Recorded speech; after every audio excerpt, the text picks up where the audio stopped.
Hi, welcome back to Basement Backgammon. In this episode, we're going to be looking at problem 36 in Bill Robertie's 501 Essential Backgammon Problems. In this particular problem, Green is being asked to play a 5-2. It's a terrible number, as Robertie says later.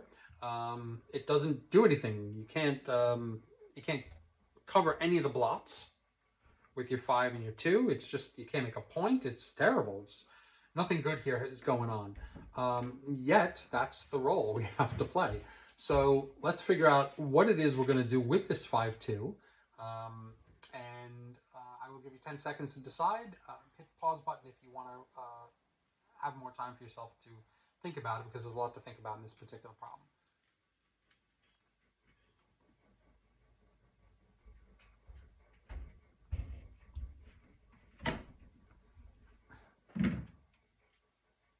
All right, and we're back. So what does Robertie say to do? Well, just like the last 3 problems where we are thinking about hitting on the ace point loose, we are given yet another situation where Robertie says hitting on the ace point is the preferred route. You go 6-1 hit and 13-11 down.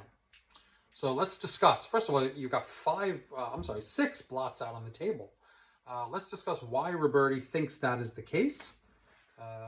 Problem 36, this is in Robertie's words. Here's a case where hitting on the 1 point makes good sense.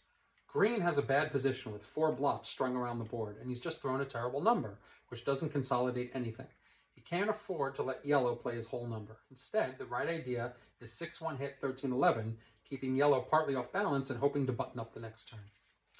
So what Robertie is basically saying here, just like the last 3 videos that we've done, where we've talked about hitting loose on the 1 point, is this is another chance to do exactly that. We need to take away agency from yellow's roll. We need to take away 1/2 of their roll so that they can't do something super effective on the next roll. Yes, they may hit. They may even roll a 1-6. So, such is life. You've got 3 blots out. The board is open. You can make points inside, which is effective.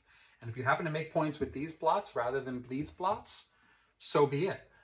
You're doing the best you can with the roll you have, and that's comes up in backgammon all the time. You don't always get the best rolls. So what do we do here? Our best situation is to try to counterpunch, keep yellow off balance so they can only use half the roll to be much less effective. Make the blot on the 1 point, send your opponent back, and see what they roll. Well, let's see what XG has to say about it. I'll be back with that video in just a second. Hi, and we're back with our XG analysis. In this case, black is being asked to play a 5-2, where there really is no good play to make.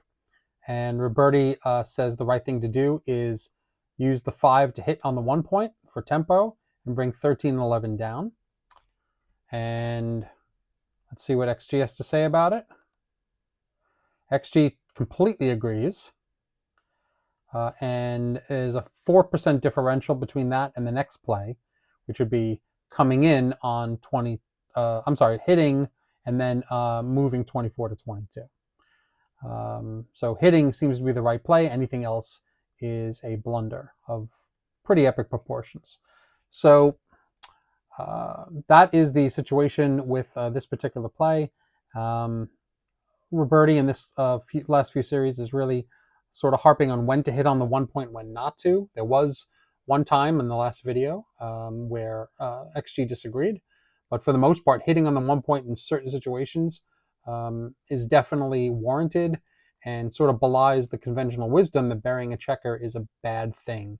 It can be bad, but not necessarily. There's sometimes you have to do it. Please like and subscribe if you like this video series. Hit the notification bell if you want to be notified of future videos when I post them.